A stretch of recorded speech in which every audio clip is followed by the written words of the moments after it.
Welcome to the Wear, Wag, Repeat podcast. I'm Tori Mystic. As a dog mom lifestyle expert, blogger, and business owner, I love talking to other women in the pet industry and sharing their advice with you every week. Sit, stay, and listen to the latest episode.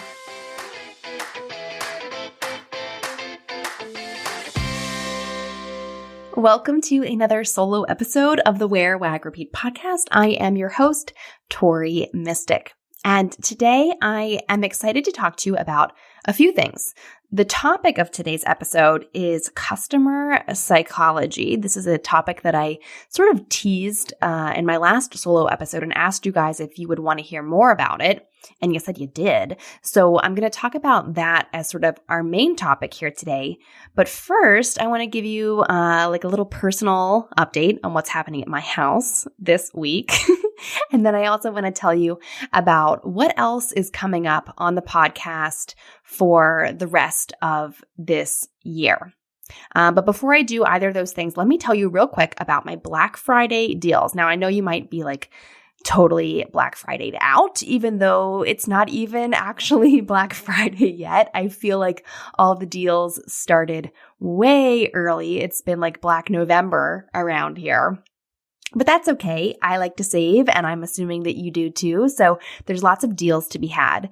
And this year, I decided to try sort of a different strategy. Every Black Friday, I try out something different because I think it's just sort of a fun reason to experiment with different marketing trends. And you know, I love a good marketing experiment. And so this year, I am not really discounting anything of my own. Instead, I am teaming up with other products that I absolutely love and trust and use on an almost daily basis. So two products that I use for all of my email marketing are ConvertKit and the Liz Wilcox email marketing membership. Those are two things that I honestly could not live without, especially right now with social media just being so unpredictable. And I feel like I'm seeing more and more posts of people being frustrated by the unpredictable reach of their posts on social media, or being discouraged by sort of like critical comments from strangers on social media. The great thing about email is that those are people who have opted into your list. They know you, they love you, they're going to get to know you even more once you start emailing them. There's not going to be any kind of trolls lurking on your email list, or if they are, they can just unsubscribe, right? It's just a much more safe and welcoming and friendly place, I feel like. And the other thing is that my email list is very, very reliable. So every single email that I send out, whether I'm sending it to a super specific list of people, or if I'm sending it to my whole list of like 4,000 some people, I always get somewhere between a 40% and an maybe 52% open rate, which is so awesome. And I didn't always have that kind of open rate. I have to say that a year or two ago, before I joined Liz's email marketing membership, I wasn't as focused on my open rate, and I was getting more like 22, 26%, which is okay, but it's not that great. Now 50%, oh, that is super great. That was actually my goal for this year, and I was really excited to hit it back in August, I think, is when I hit that kind of consistent 50% open rate on my emails. And it's not just a vanity metric like on social media. I feel like getting 10,000 views on a reel or 50,000 views on a reel is really a vanity metric, because it doesn't necessarily, for me and my business, result in additional sales or anything like that. Whereas on my email list, going from a 20% open rate to a 50% open rate has a direct impact on my bottom line and my sales. And it gives me more independence. It gives me more income. It gives me a better relationship with my audience. And relationship is something I'll get into more later on in this episode, but I just can't speak highly enough about email marketing. if you've been listening to this podcast, or if you're part of the Wear, Wag, Repeat community anywhere else online, you probably know how much I love email marketing. And I just think it is such a smart thing to invest your time and money in as a business, just because social media is very unpredictable, you guys. We don't know what's going to happen or if your account could get disabled. We talk about it on this show all the time. So it's really, really smart to have a good email list and a good strategy on how to connect with your email list. So ConvertKit and Liz Wilcox are sort of the two ingredients that I need to make that happen. ConvertKit is the platform I use to write my emails. I design all my landing pages and opt-in forms. I've got welcome sequences. ConvertKit even has like an e-commerce capability where people can buy digital products from you or even pay you with like a virtual tip jar.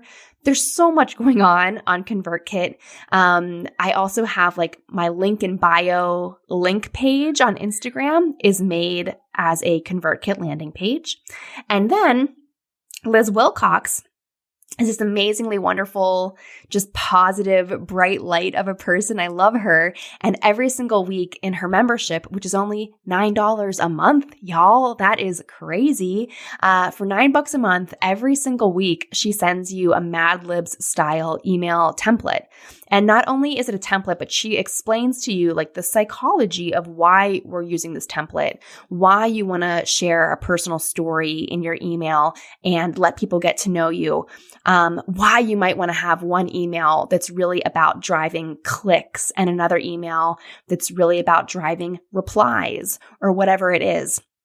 I have learned so much from her, and her membership is only $9 a month. But right now for Black Friday, she is doing an annual pass or a yearly pass. So it's $108 for the whole year, which works out to $9 a month. But the cool thing about doing the yearly pass is you get access to all of these virtual trainings that she has done. So she has trainings about writing email welcome sequences, how to write a sales page. She has all kinds of stuff about like how to build a better relationship with your subscribers. She has over $1,000 worth of paid online workshops and trainings. And when you join the yearly pass, you get access to all of those, plus any that she records and adds on for the whole next year. It is a crazy good deal. And to make that deal even better, I am adding on a bonus if you sign up for Liz through my affiliate link. And the same thing for ConvertKit. ConvertKit is offering a 31% discount. I think it works out to $90 off or $99 off of their creator plan for the next year. And if you join through my affiliate link, I'm also going to add on a bonus. So for Liz Wilcox, if you join through me, you will also get access to my workshop that is called From Lead Magnet to Loyal Subscriber. And it shows you how to make a lead magnet that might be like an ebook or a video or an email sequence or something like that, and how to turn those people into loyal subscribers. And it's all geared towards pet people and pet professionals. And there's even a Q&A with some other pet people at the end. So it's super, super relevant to us. So you'll get that. And then if you do ConvertKit through my affiliate link, I will add on a super exclusive new service that is not even available to purchase on its own yet.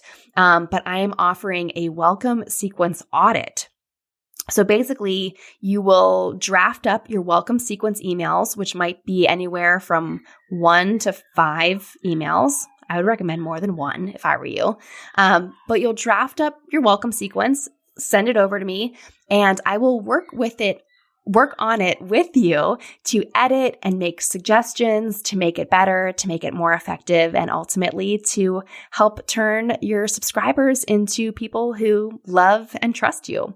So that's $179 value that you would get for free if you enroll in ConvertKit during their Black Friday sale. So you can learn about all of those. I will put the link in the show notes here. I set up a landing page on my website. You can also find it at the link in my bio at Wear, Wag, Repeat on Instagram. And that is what is going on for Black Friday.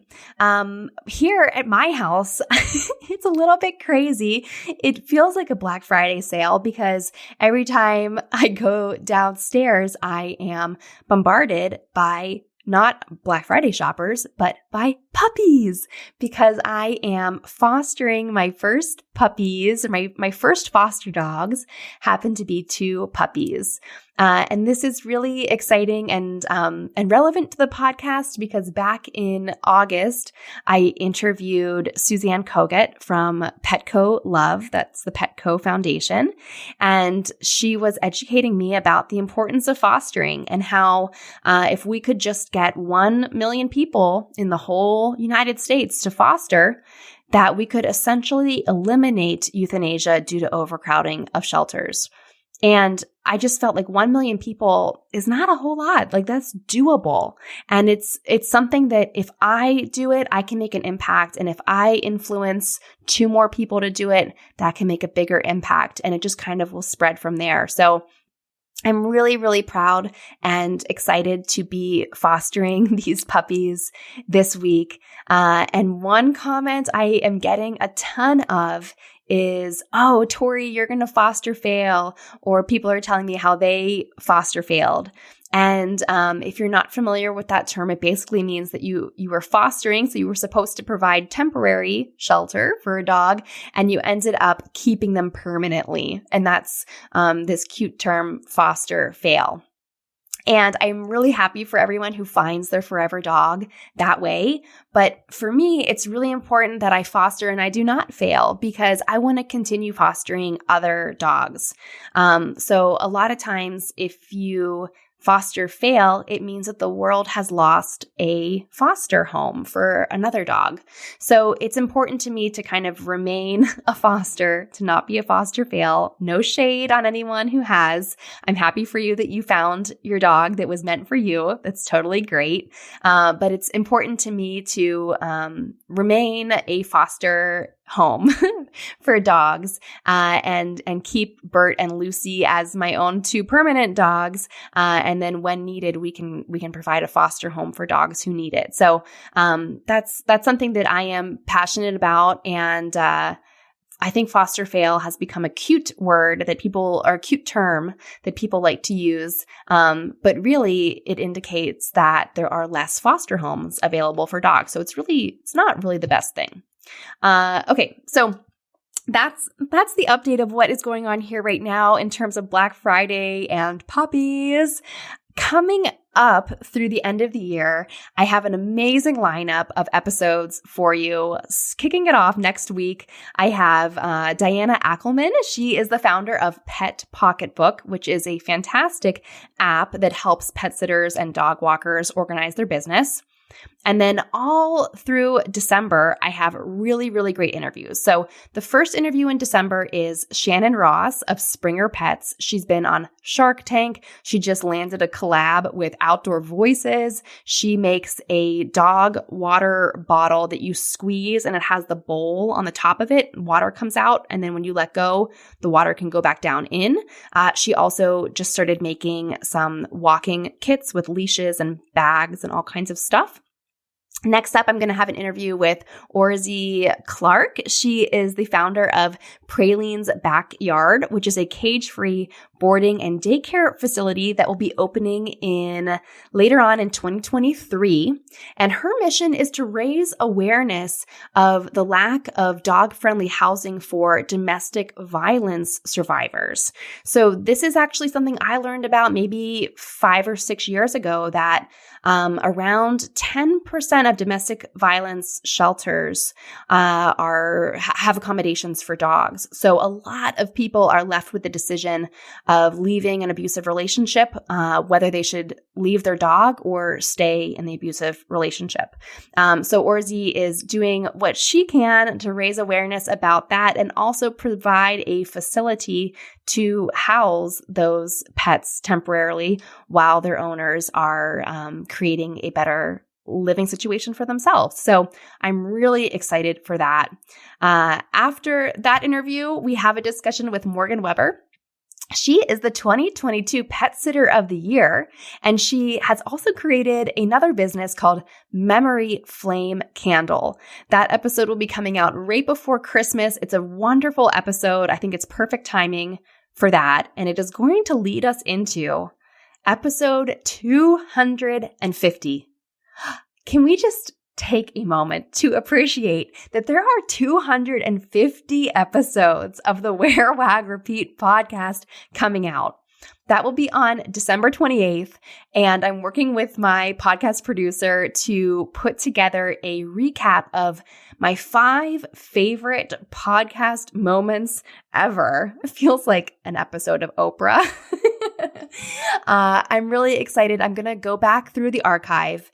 And if you have any suggestions, I want to hear what your kind of favorite aha moments or light bulb moments or just your favorite stories from the podcast over the years. And if you haven't been listening since the beginning, this might be a good excuse to go back and listen. Of course, I have the podcast playlist quiz, which is a great way to go back and find episodes that would be relevant to you and your business. But I'm going to be picking out 5 different moments or highlights to put into a compilation episode for number 250.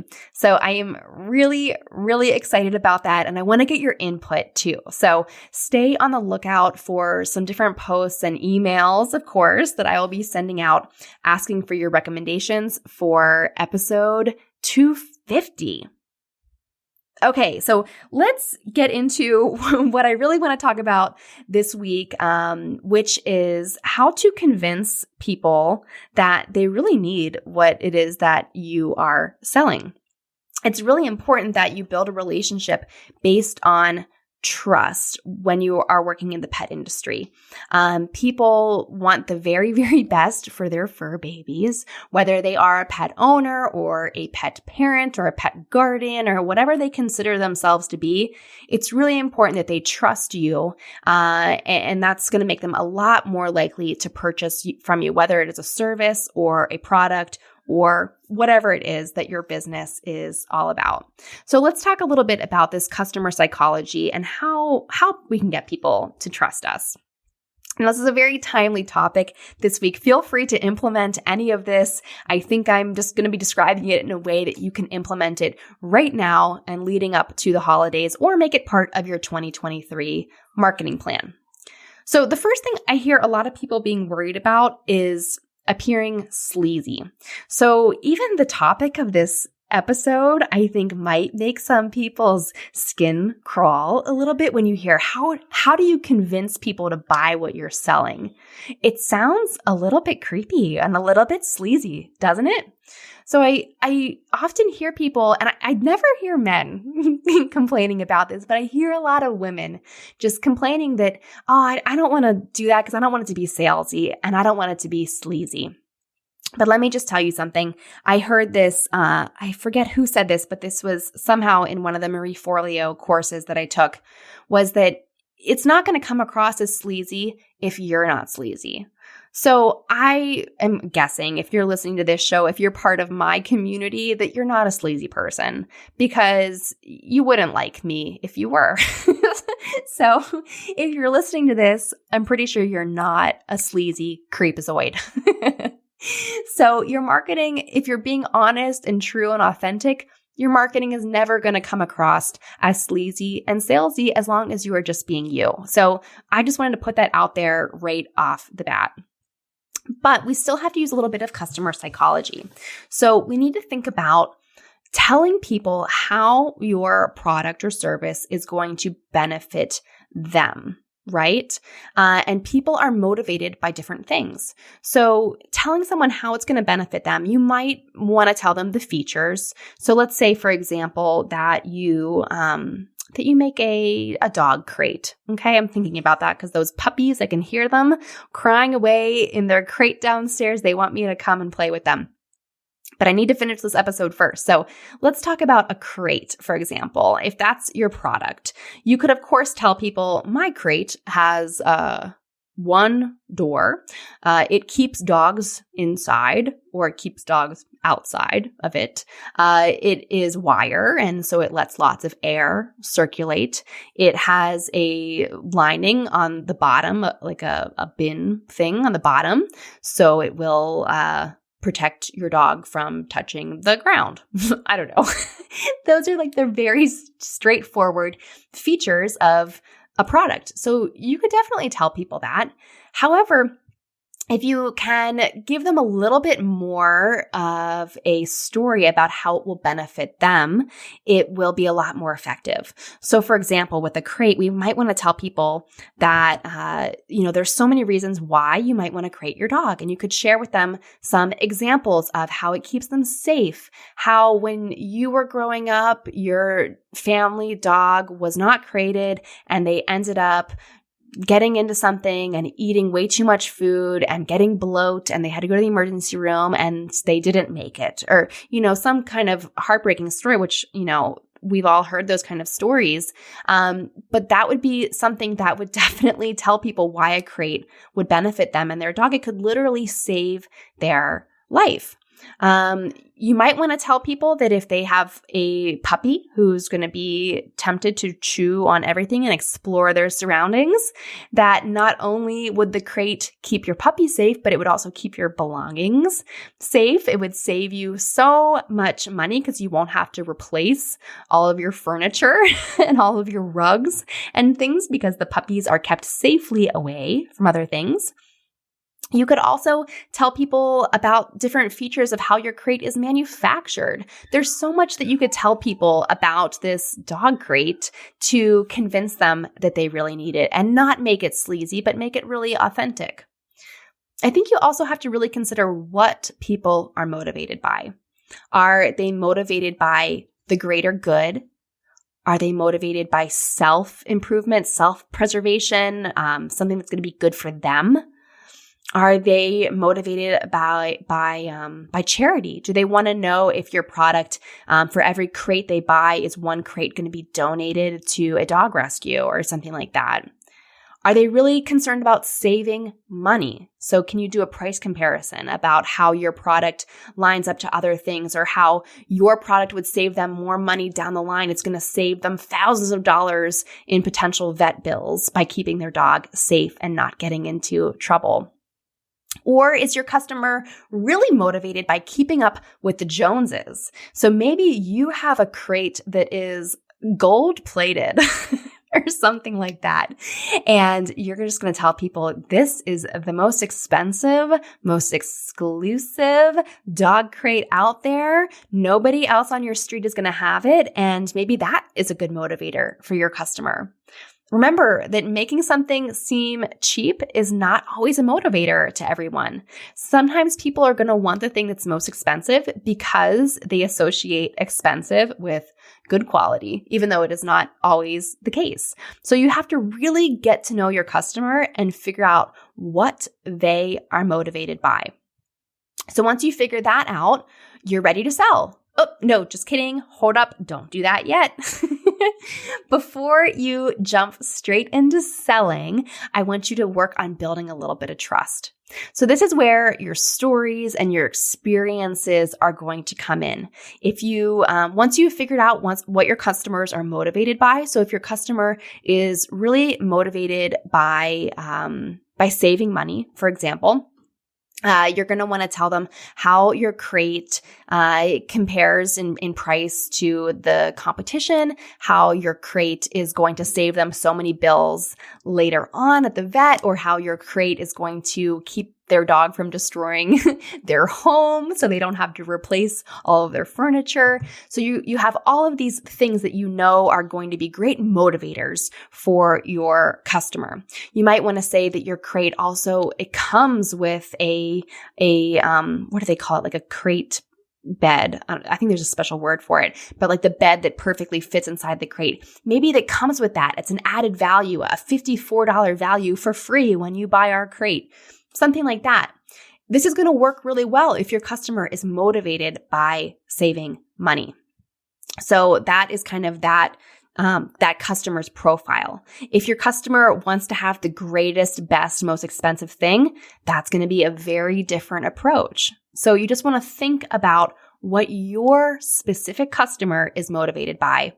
And then you want to put together some stories and experiences that are going to help you build trust with them that are in that same vein of whatever it is that your customer is motivated by.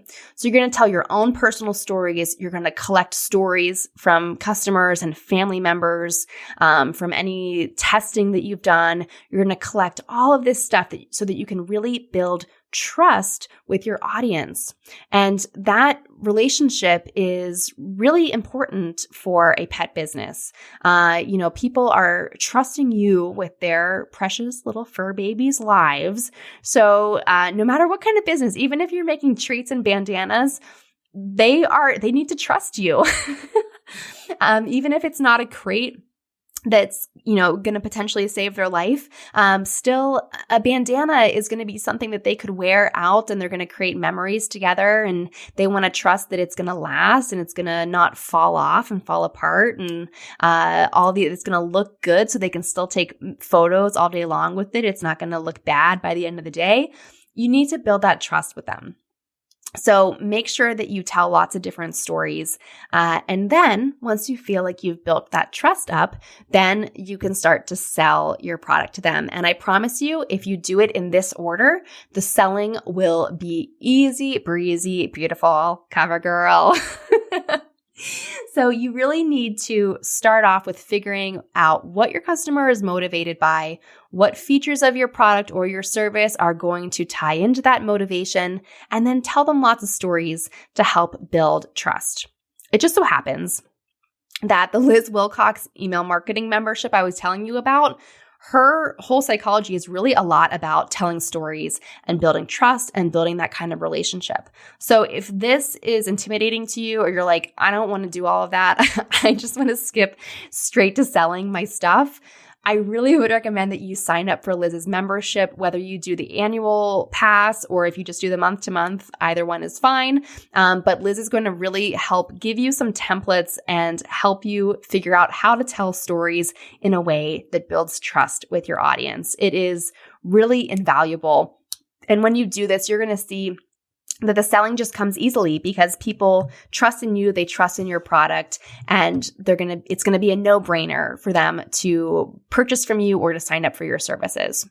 So I hope that these examples have worked or have helped you kind of get your mind wrapped around your approach for the rest of the year in terms of marketing, or hopefully you can use these to do some marketing planning for 2023. A little side note that I just want to throw in here is I've been brainstorming about a new service to offer to pet brands because I'm seeing a disconnect really between influencers and pet brands and users. There seems to be a trust disconnect, really, where brands are feeling like they're being taken advantage of by influencers. Influencers are feeling like they're being taken advantage of by brands. And then I'm seeing some users, customers and followers on social media who also don't feel that trust. They feel like influencers are only sharing things because they're being paid to do that. So there is just like a dissolvement of trust in this whole relationship. And I've been thinking about this since June or July and thinking about how I could help and how I could make a difference, because social media has become not the most enjoyable place for me and for many of us, I think, this year.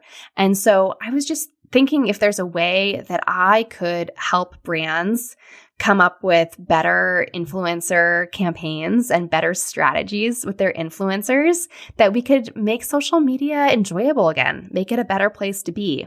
And the name I'm thinking of kind of calling this is relationship marketing. I don't know if that is a term that is used or if I just made that up.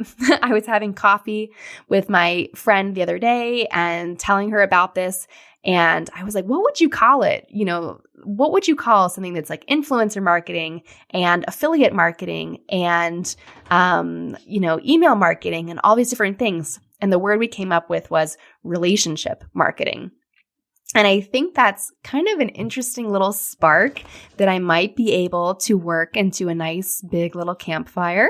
So that's something that I'm working on. If you're interested in that, or if you like the sound of that, please let me know. But I like to be very transparent with what I'm working on and tell you guys sort of my process behind everything. And so that's it.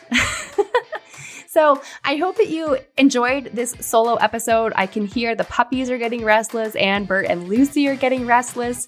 So I am going to go play with all 4 dogs who are at my house right now.